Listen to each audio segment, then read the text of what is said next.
நம்முடைய வேதாகமத்தை மத்தேயு 16 அதிகாரம் 24 வசனம்.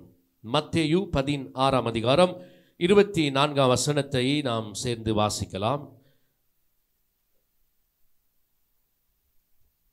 அப்பொழுது இயேசு தம்முடைய சீசர்களை நோக்கி, ஒருவன் என்னை பின்பற்றி வர விரும்பினால்.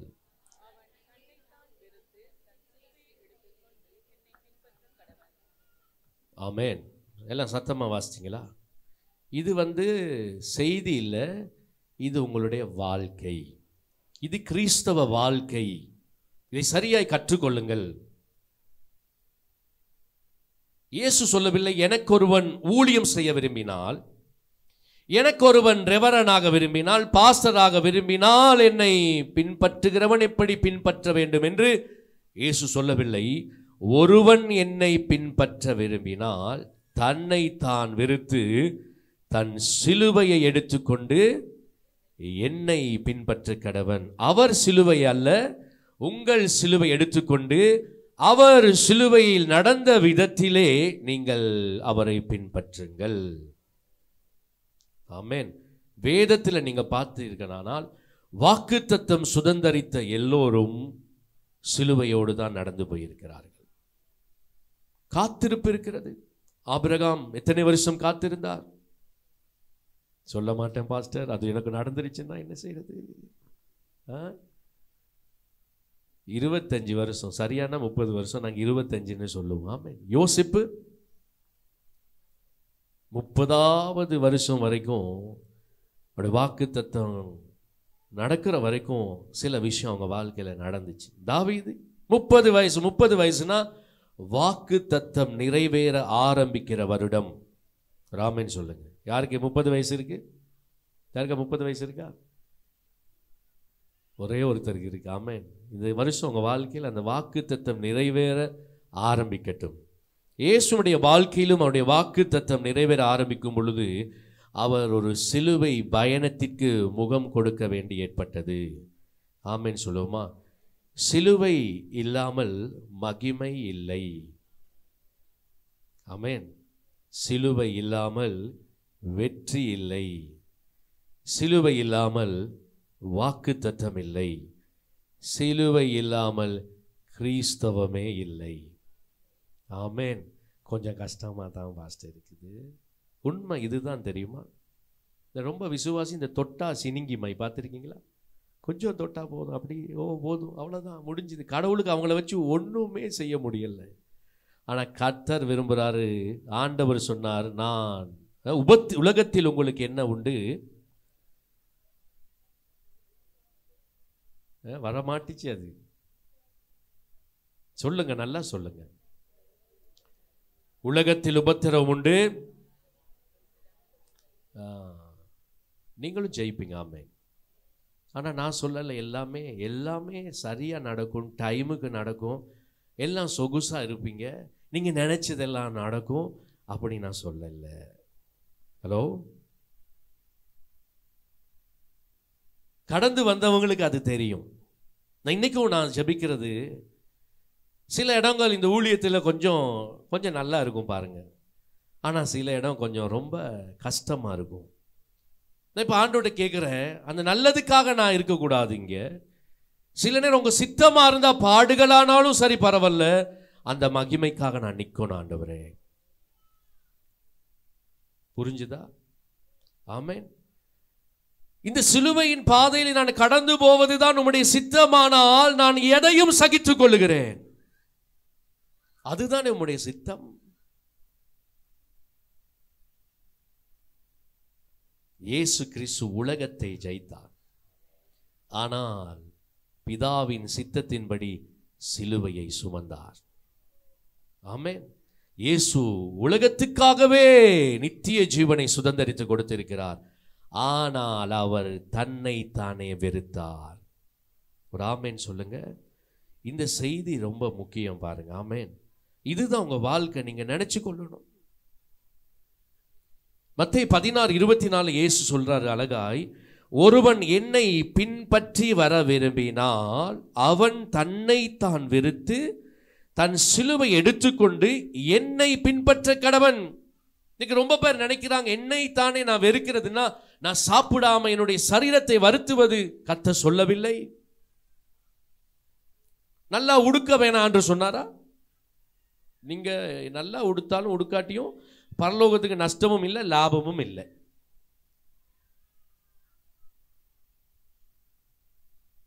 சில பேர் சந்தோஷமா இருக்க மாட்டாங்க. ஏன்? நான் என்ன ஒடுக்கிறேன் பாஸ்டர். சில ஊழியர்கள் பார்த்தீங்கன்னா சில நேரம் தரிசனம் நிறைவேற முன்னுக்கே அவங்க நிறைவேறிட்டாங்க. ஏன் சொல்லுங்க? சரீரத்தை ஒடுக்கி உடம்பை பார்க்கறது இல்லை. நான் ஓடுறேன் ஓடுறேன் ஓடுறேன், கடைசியில் ஓட்டத்தை பாதியில் விட்டுட்டு அவர் வேற எங்கேயோ ஓடிட்டாரு. இல்லை, இயேசு செய்ததை, இயேசுவின் சிலுவை ஆண்டு சுமக்க சொல்லவில்லை. ஆண்டு சொல்றாரு, தன் சிலுவை எடுத்துக்கொண்டு நான் சிலுவை பின்பற்றியது போல நீங்கள் பின்பற்றுங்கள். இயேசு சிலுவை, அவருடைய சிலுவை வித்தியாசம். அந்த பாதை இயேசு எல்லாருக்காகவும் அவர் பாவத்தை சுமந்தார். நானும் நீங்கள் யாருடைய பாவத்தை சுமக்க முடியாது. இயேசு செய்தது வேறு, நானும் நீங்களும் போக போற பாதை வித்தியாசமானால் அனுபவங்கள் ஒன்றுதான். ஆமென் சொல்லுங்க. அப்ப ஆண்டு பாருங்க, இப்ப சொல்றாரு, இப்ப எதை குறித்து ஆண்டு சொல்றார்? சரீரத்தை ஒடுக்குவதை சொல்லவில்லை. நீங்க ஆடைகளை வெறுப்பதை சொல்லவில்லை, நகைகளை வெறுப்பதை சொல்லவில்லை, நீங்கள் பசியில் இருப்பதை ஆண்டவர் சொல்லவில்லை, நீங்கள் துக்கமயமாய் இருப்பதை இயேசு சொல்லவில்லை. இயேசு எப்பொழுதும் சொல்லுகிறார், உங்கள் துக்கம் சந்தோஷமாய் மாறும். ஆமென். ஆனாலும் ஆண்டவர் சொல்றாரு, இந்த வாழ்க்கை பயணத்திலே ஆண்டவர் உங்களுக்கு ஒரு மகிமை வைத்திருக்கிறார். ஆமென் சொல்லுங்க. பிரசாத்துக்கு ஒரு மகிமை இருக்கு. உங்க பெயரை சொல்லுங்க. சிலுவை கையில கொடுத்துருவாரோ தெரியா பாஸ்டர்? நீங்க நினைச்சாலும் நினைக்காட்டியும் அது இருக்குது. சொல்லுங்க, உங்க பெயரை சொல்லி சொல்லுங்க. எனக்கு ஒரு மகிமை இருக்கு, அதே வண்ணமா உங்களுக்குன்னு ஒரு சிலுவையும் இருக்குது. ஆமென். அதை சுமக்க வேண்டும் என்று கர்த்தர் விரும்புகிறார். ஹல்லேலூயா. அப்ப இந்த அதிகாரம் ஆண்டவர் இதை சொல்ல முன்பதாக இயேசு தன்னுடைய சீசர்களை நோக்கி கேட்கிறார், என்னை நீங்கள் யார் என்று சொல்லுகிறீர்கள்? அப்பொழுது பேதுரு சொன்னார், அந்த இடத்தில் நீங்கள் ஜீவனுள்ள தேவனுடைய குமாரனாகிய கிறிஸ்து என்று சொன்னார். அப்பொழுது இயேசு சொன்னார், இதை மாம்சமும் இரத்தமும் உனக்கு வெளிப்படுத்தவில்லை, பரலோகத்தில் இருக்கிற என் பிதா உனக்கு வெளிப்படுத்தினார். ஆமென். அதில் அர்த்தம் என்ன? ஒரு மனிதன் உனக்கு வெளிப்படுத்தவில்லை. நான் சொல்றேன், உங்களுக்கும் தேவகுமாரனாகிய இயேசுவை இந்த உலகத்தில் எந்த மனிதனும் வெளிப்படுத்தவில்லை. பரலோகத்தின் பிதா சித்தம் உள்ளவராயிருந்தார். ஆகவே தான் குமாரனாகிய இயேசுவை நீங்கள் ஏற்றுக்கொண்டீர்கள். ஆமென். ஆண்டவர் கேட்டோன்னே எல்லா சீசர்களும் அதை ஆமோதிக்கிறார்கள். பேதுரு சொல்லுகிறான், அப்ப ஆண்டவர் சொல்றாரு, நான் யார்? நான் ஜீவனுள்ள தேவனுடைய குமாரன். இப்ப ஆண்டவர் சொல்றாரு, அதெல்லாம் விட்டுட்டு மற்றது 20ஆம் வசனத்துக்கு வருவோம், சீக்கிரமா வாங்க. அப்பொழுது தாம் கிறிஸ்துவாகிய இயேசு என்று ஒருவருக்கும் சொல்லாதபடிக்கு தம்முடைய சீஷர்களுக்கு கட்டளையிட்டார். நீ யாருக்கும் சொல்ல வேணாம், உனக்கு வெளிப்பாடு இருக்கு தானே, அப்படி சொல்றார். ஆமென். ஆமென். இயேசுதான் ஒரே இரட்சகர். எத்தனை பேர் ஆமென் சொல்றீங்க? இயேசுதான் ஒரே தெய்வம். அவரே வானத்தையும் பூமியும் படைத்தவர். அவர் தான் நம்மை இரட்சிக்க வந்த மெசியா. அதிலே சந்தேகம் இல்லையே. ஆண்டவர் கேட்கிறாரு, சந்தேகம் இல்லையே, உனக்கு தெரியும் தானே? ரைட் பேதுரு, ரைட் சீசர்கள். ஆண்டவர் சொல்ற, சரி ஓகே. இப்ப ஆண்டவர் ஒரு விஷயத்துக்கு வராரு. நான் தேவனுடைய குமாரன் என்பது உண்மைதான், நான் சர்வ வல்லமுள்ள தேவனிடத்தில் புறப்பட்டு வந்தேன் என்பது உண்மைதான், நான் உன்னதத்திலிருந்து வந்தவர் என்பது உண்மைதான், என்னுடைய ஸ்தானம் என்பது மிக பெருமதியானது உண்மைதான். ஆனா இப்ப சொல்றாரு, அவர் போக வேண்டிய சிலுவையின் பாதை எப்படிப்பட்டது என்றால் 21ஆம் வசனத்தை வாசிக்கும் பொழுது, அது முதல் இயேசு தாம் எருசலேமுக்கு போய் மூப்பராலும் பிரதான ஆசாரியராலும் வேத பாரகராலும் பல பாடுகள் பட்டு கொலையுண்டு 3ஆம் நாளில் எழுந்திருக்க வேண்டும் என்பதை தம்முடைய சீஷர்களுக்கு சொல்லத் தொடங்கினார். இப்ப இயேசு சொல்றாரு, இப்ப நான் உங்களுக்கு தெரியும், நீங்க யாருக்கும் சொல்லாதீங்க. ராமன் சொல்லுங்க. எப்படி சொல்றாரு தெரியுமா? என்னை பத்தி வெளிப்பாடு இருக்கு, சரிதானே, நல்லது, சரியாய் சொன்னாய், ஆனா நீங்க அதை யாருக்கும் சொல்ல தேவையில்ல, நான் எனக்கு என்ன நடக்க போகுது அப்படிங்கிறத இயேசு சொல்றாரு. இப்ப ஆண்டவர் சொல்றாரு, நான் மூப்பராலும் பிரதான ஆசாரியராலும் வேத பாரகராலும் பல பாடுகள் நான் பட வேண்டும், கொலையுண்டு 3ஆம் நாளில் எழுந்திருக்க வேண்டும். அப்படி சொல்ல தொடங்கினார். சொல்லும் பொழுது 22ஆம் வசனம், அப்பொழுது பேதுரு அவரை சும்மா இல்லைங்க தனியே கொண்டு போய், பாஸ்டர் உங்களுக்கா இப்படி நடக்கணும்? ஹலோ, இருக்கிறீங்களா? பேதுரு ரொம்ப பாசக்காரன் பாருங்க. உண்மையை அவன் நேசிச்சான் ஆண்டவரை. இவன் நினைச்சிருப்பான் போல கர்த்தர் தட்டி கொடுத்து ஒரு முத்தம் கொடுப்பாரு சொல்லி முத்தம் கொடுத்தாரு. எப்படின்னு பாருங்களேன். அழைத்து கொண்டு போய், ஆண்டவரே இது உமக்கு நேரிடக்கூடாது, இது உமக்கு சம்பவிப்பதில்லை என்று அவரை கடிந்து கொள்ள தொடங்கினான். ஓ பிரைஸ் தி லார்ட். எனக்கு யாராவது அப்படி சொன்னா எப்படி இருக்கும்? எனக்கு தெரியும் பிரதர், நீங்க என்ன நேசிக்கிறீங்க, நீங்க எனக்கா ஜெபம் பண்ணிக்கோங்க. ஆமென். எனக்கு அவ்வளவு தூரம் இல்லை, எனக்கு கஷ்டம் பாடு இருக்கிறது, எனக்கு ரொம்ப கஷ்டம் அப்படி சொல்லுவேனா இல்லையா? சொல்லியிருப்போமா இல்லையா? ஆனா ஆண்டவர் பேதுருவை பாராட்டினாரு பாருங்க. ஒரு பாராட்டு எப்படி தெரியுமா? சொல்லுங்க. அவரோ திரும்பி பேதுருவை நல்லா பார்த்திருப்பாரு, கண்ணுக்கு கண்ணு பார்த்துட்டு சொல்றாரு, என்ன நேசிக்கிற பேதுருவே, கிட்ட வா பேதுருவே, உன்னை கட்டி பிடிக்கணும், நீ இவ்வளோ என்ன நேசிக்கிறியா? அப்படி சொல்லல. அவர் சொன்னாரு, அவரோ திரும்பி பேதுருவை பார்த்து, எனக்கு பின்னாக போ சாத்தானே. எப்படி இருக்கும் தெரியுமா அவனுக்கு? 2-3 வசனத்துல ஆள் பாராட்டு, நீ கட்டுகிறது எதுவோ, அப்புறம் என்ன பரலோகத்துல நீ இந்த பூமியில எதை செஞ்சா நான் அங்க பண்ணுவேன் இங்க பண்ணுவேன். இப்ப என்ன சொன்னாரு? என்ன சொல்றாரு? பிசாசு அவங்கள பூரல்ல, அவனுடைய சிந்தனையை குறித்து, எண்ணத்தை குறித்து கர்த்தர் பேசுகிறார். நல்ல கவனிங்களை. சிலுவை சுமப்பது என்றால் முதலாவது சரீரத்தில் அல்ல, உங்களுடைய சிந்தையிலே, உங்கள் மனதிலே தான் சிலுவை நீங்கள் சுமக்க வேண்டும்.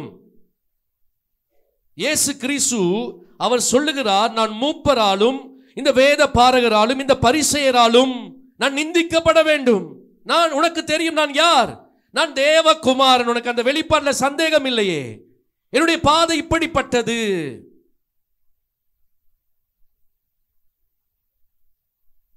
இருபத்தி 22ஆம் வசனம் இல்லை 23 கடைசி பகுதி, நீ தேவனுக்கு ஏற்றவைகளை சிந்தியாமல் மனுஷருக்கு ஏற்றவைகளை சிந்திக்கிறாய்.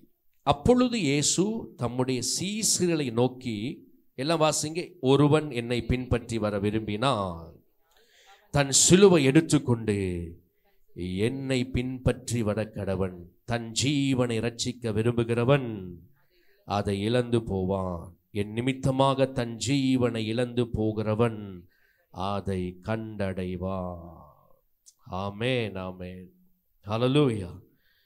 அப்ப இயேசு சிலுவையில் அறையப்படவே இல்லை. இயேசு அந்த எந்த சிலுவையை பேசுறாருன்னா, நீங்க எப்படிப்பட்ட சிந்தை உள்ளவர்களா இயேசுவை பின்பற்ற வேண்டும் என்றால், நல்ல கவனிங்களேன், சகித்து கொள்ளுகிறவர்களா இருக்க வேண்டும். ஆமென் சொல்லுங்க.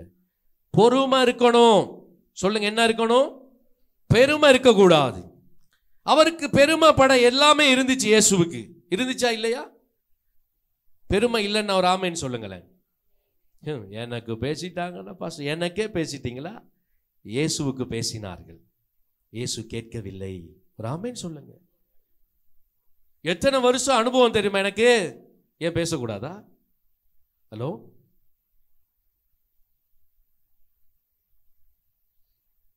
அவருக்கு பெருமைப்படுறதுக்கு எல்லாம் இருந்தது. ஆனால் அவர் பெருமைப்படவில்லை. சிலுவை பரியந்தம் தன்னை தாழ்த்தினார். அவரை ஒருவரும் கேள்வி கேட்க முடியாது, கேள்வி கேட்கக்கூடிய தெய்வமும் அல்ல, அப்படி அவர் வாழவும் இல்லை.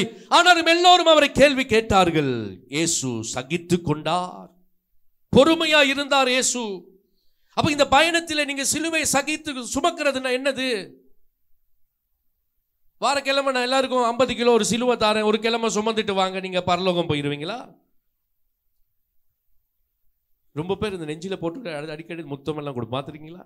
சில சர்ச்சில் பெருசா போட்டிருக்காங்க சிலுவை, நான் சிலுவையை சுமக்கிறேன் அப்படி சொல்லி. இல்லை, அந்த சிலுவை அது வேலையே இல்லை. நல்ல கவனிங்களேன். இயேசு தன்னுடைய ஸ்தானத்தை வைத்து சிலுவையின் இந்த பாதையை அவர் புறக்கணிக்கவில்லை. புரியுதா நான் பேசுவது? இயேசு தனக்கு பிதாவினுடைய குமாரன் என்கிற ஸ்தானத்தை வைத்து இந்த பயணத்தில் அவர் எதையுமே புறக்கணிக்கவில்லை. இந்த பயணத்தில் அவருக்கு அவமானம் இருந்தது, நிந்தை இருந்தது, காரணம் இல்லாத குற்றச்சாட்டுகள் இருந்தது, அவருக்கு பலவிதமான சோதனைகள் இருந்தது. ஆனால் எல்லாவற்றையும் அவர் என்ன செய்தார்? சந்தோஷமா இயேசு ஏற்றுக்கொண்டார். ஆமென் சொல்லுங்க. ஹல்லேலூயா. குறைவை காண்பித்து, எதையும் தேவன் சுட்டி காண்பித்து அந்த சிலுவை பயணத்திலிருந்து தன்னை தப்பித்துக் கொள்ள அவர் முயற்சிக்கவில்லை. அவர் நினைச்சாரு இதுதான் அவருக்கு மகிமை என்பதை இயேசு நினைத்தார். ஆமென் சொல்லுங்க. நான் சொல்லல உங்க வாழ்க்கையில காலாகாலமும் நீங்க போராட்டத்தில் போவீங்கன்னு. ஆனா தன்னுடைய குமாரனுக்கே அவர் 3.5 வருஷம் தான் அனுமதிச்சார். கண்டிப்பா அந்த பயணத்துல நீங்க உறுதியா சகித்து கொண்டு பொறுமையாய் சிலுவையை சகித்து கொண்டு போனால் உங்களுக்கும் அதி சீக்கிரத்தில் ஒரு நாள் கர்த்தர் அந்த மகிமையை வைத்தே இருக்கிறார். அந்த ஊழியத்தில் அந்த மகிமை இருக்குது, உங்க குடும்பத்தில் அந்த மகிமை இருக்குது, உங்க அழைப்புல அந்த மகிமை இருக்குது. எல்லாரும் உங்களை புகழ மாட்டார்கள். இயேசுவை யாரும் புகழவில்லை. ஒரு பக்கம் புகழ்ந்தார்கள், ஒரு பக்கம் இகழ்ந்தார்கள், ஒரு பக்கம் பாராட்டினால், ஒரு படத்தை வெட்கப்படுத்தினார்கள். இது வாழ்க்கை, இதுதான் வாழ்க்கை. கற்றுக்கொள்ளுங்கள். எல்லாமே சரியா இருக்கும் கிறிஸ்தவ வாழ்க்கையில இல்லை. எப்படிப்பட்ட சூழ்நிலை கடந்து போனாலும் ஒரு நாள் வரும் கர்த்தர் அதை எல்லாவற்றையும் மகிமைக்கு ஏதுவாய் அவர் மாற்றுவார். பாடுகளோ சந்தோஷமோ, சந்தோஷமாய் சிலுவை ஏற்றுக்கொள்ளுங்கள். ஒரு ஆமேன் சொல்லுங்க. ஆமேன். என்ன வந்தாலும் சரி பரவாயில்ல, எனக்குன்னு கர்த்தர் வைத்த பாதையிலே நான் தைரியமாய் கடந்து போவேன்னு நினைச்சு பாருங்களேன். அன்னைக்கு தான் உங்க வாழ்க்கையில நீங்க சிலுவையை தொடுகிறீர்கள். அன்னைக்கு தான் உங்க வாழ்க்கையில வெற்றியை ஆரம்பிக்கிறது. எனக்குன்னு ஒரு மகிமை இருக்கு, உங்களுக்குன்னு ஒரு மகிமை இருக்குது. எனக்குன்னு ஒரு அழைப்பு இருக்கு, உங்களுக்கு என்று ஒரு அழைப்பு இருக்கிறது. எனக்கு என்று ஒரு வெற்றி இருக்கிறது, உங்களுக்கு என்று ஒரு வெற்றி இருக்கிறது. அது எல்லாமே சொகுசான பாதையில் அல்ல, சில விதமான துன்பங்கள் மத்தியில் இருக்கிறது, சில விதமான காத்திருப்புகள் மத்தியிலே இருக்கிறது. ராமேன் சொல்லுங்க. இன்னைக்கு பாராட்டி நாளை குற்றப்படுத்துவார்கள், காரணம் இல்லாமல் கேள்வி கேட்பார்கள், உங்களை வஞ்சிப்பார்கள். நீங்க என்னதான் நல்லது நினைச்சு செஞ்சாலும் உங்களை கெட்டது பேசுவாங்க. அதுக்காக அவர் செய்யறது நல்லது அவர் நிறுத்தல்ல. ஆமேன் சொல்லுங்க. மன்னிக்க முடியாத தருணத்தில் இயேசு மன்னித்தார். ஆமேன் சொல்லுங்க. நான் மன்னிச்சிட்டீங்களா? மன்னிச்சிட்டேன் பாஸ்டர், ஆனா பேச மாட்டேன், முகம் பார்க்க மாட்டேன். நீங்க சிலுவையை தொடவே இல்லை. இன்னும் இருக்கிறீங்களா? இருக்கிறேன் பாஸ்டர், கொஞ்சம் சோகமா இருக்கிறேன் இன்னைக்கு. நான் கேட்கிறேன், இயேசு ஏன் என்ற கேள்வி கேட்கவில்லையே. என்ன கவனிங்க, இயேசு ஏன் என்ற கேள்வி கேட்கவில்லை. அவர் பரிசுத்தர். சொல்லுங்க. அவருடைய அளவுக்கு யாரும் பரிசுத்தர் இங்கு கிடையவே கிடையாது. அவர் கேள்வி கேட்கவில்லை. அவர் உன்னதத்தில் இருந்து வந்தவர். அவர் பிதாவின் மடியில் இருந்தவர். அவர் பிதாவின் ஒரே பேர்னான குமாரன். ஆமென் சொல்லுங்க. அவர் கேள்வி கேட்கல, ஏன்னு கேட்கல. இன்னைக்கு ஏன்னு கேட்காதீங்க, தைரியமா போவேன் சொல்லி பாருங்க. என்ன நடந்தா என்ன, ஆண்டவரே நீங்க என்னோட இருக்கிறீங்க. எத்தனை பேர் சொல்றீங்க என்ன நடந்தாலும் இயேசு என்னோட இருக்கிறார். அப்ப என்ன நடந்தா என்ன, யார் பேசினா என்ன, நான் போகிற பாதையில் என் சிலுவையை சுமந்து கொண்டு நான் முன்னே போவேன், என் இயேசுவை நோக்கி போவேன். அவர் சகித்த வண்ணமாகவே சகித்துக் கொள்வேன். ஒரு நாள் வரும், ஆண்டவர் என்னை மகிமையில் தான் கொண்டு போய் நிறுத்துவார். ஒண்ணுமே நடக்காம நான் அப்படியே இருக்கணும் ஆண்டவரே அப்படி இருந்தீங்கன்னா அப்படியே இருங்க, ஒண்ணுமே நடக்காது. ஆமென் சொல்லுங்க. நான் என்ன சொல்றேன்னா, இது பிரசங்கம் இல்ல, இதுதான் கிறிஸ்தவ வாழ்க்கை. நீங்க நினைச்சிட்டா நீங்க இப்படி எல்லாம் பிரசங்கம் பண்ணி போயிட்டு நாங்க சொகுசா இருக்கலாம் சொல்லி ஒரு நாளும் நினைக்க வேண்டாம். நான் தான் ஆரம்பிக்க கொள்ள சொன்னேன், சில நேரம் வேணா ஆண்டவரே, ஆனாலும் உங்க சித்தமா இருந்தா இது இல்ல இன்னும் நடந்தாலும் பரவாயில்ல. இந்த பாடு இல்லாம மகிமை இல்ல, இந்த பாடு இல்லாம உயர்வு இல்ல. என்ன நடந்தாலும் பரவாயில்லை, நான் கர்த்தர் என்னோடு இருக்கிறார், நான் எதையும் புறக்கணிக்க மாட்டேன் தேவனுடையவைகளை. எதையும் உங்களால் மாற்ற முடியாது. ராமன் சொல்லுங்க. எதை மாற்றலாமா? யாரையாவது நீங்க மாத்துவீங்களா? முடியாது. எல்லாம் செய்கிறவர் ஒருவர் தான்.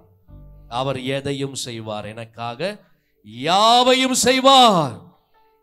அப்படியானால் அவரை பின்பற்ற வேண்டியது அவர் கொடுத்ததை சுமந்து கொள்ளுங்கள், தோளில் வைத்துக் கொள்ளுங்கள். எதை தோளில் வைத்துக் கொள்ள வேண்டும்? ஹலோ, மன்னிப்பை வைத்துக் கொள்ளுங்கள். ஆமென் சொல்லுங்க. சகிப்பை வைத்துக் கொள்ளுங்கள். ஒரு சிலருடைய தூசிப்பை வைத்துக் கொள்ளுங்கள். சிலர் ரொம்ப கஷ்டமா இருக்கும், ரொம்ப கஷ்டமா இருக்கும். ஆனா நான் சொல்ற, அப்படிப்பட்டவங்களுக்கு வருகிற மகிமை, குமாரனுக்கு ஒத்த மகிமையை பிதா நிச்சயமாய் கொடுப்பார். நீங்கள் விமர்சிக்கப்படவே கூடாது என்று நினைக்கிறீர்கள். இயேசு நினைக்கவில்லையே. இதுதான் சிலுவை.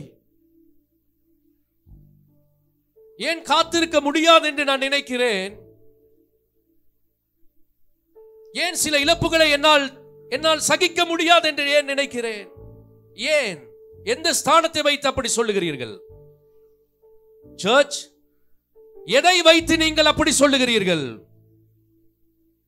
ஜீவனுள்ள தேவனுடைய குமாரனே அதை சகித்துக் கொண்டார்.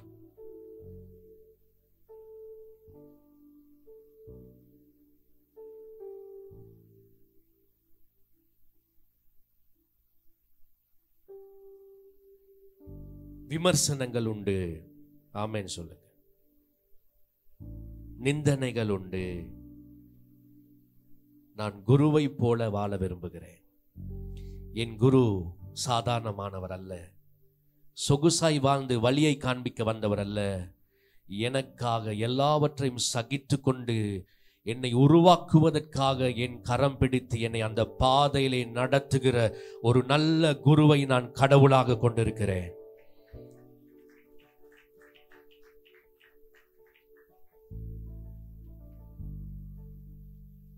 காயங்கள் உண்டு. ஆமென் சொல்லுங்க. கர்த்தர் உங்களை உருவாக்குறாரு தெரியுமா? சும்மா இல்ல, உருவாக்குறது ஆண்டவர் உங்க வாழ்க்கையில வச்சிருக்க மகிமைக்காக உருவாக்குகிறார். எதுவும் வீணா போவாது, நான் சொல்றேன். ஆமென். எதுவும் வீணா போவாது. ஆனா அந்த சகிப்பு இருக்கணும், அந்த மன்னிப்பு இருக்கணும், அந்த ஏற்றுக்கொள்ள. சில நேரம் முடியாது, கஷ்டம் கஷ்டம், அது லேசு இல்லை.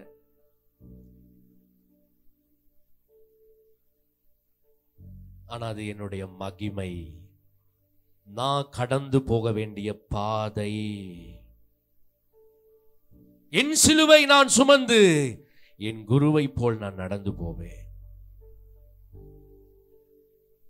எதுக்கும் நீங்க அப்பால் பட்டவன் அல்ல என்பதை மறக்காதீங்க. ராமன் சொல்லுங்க.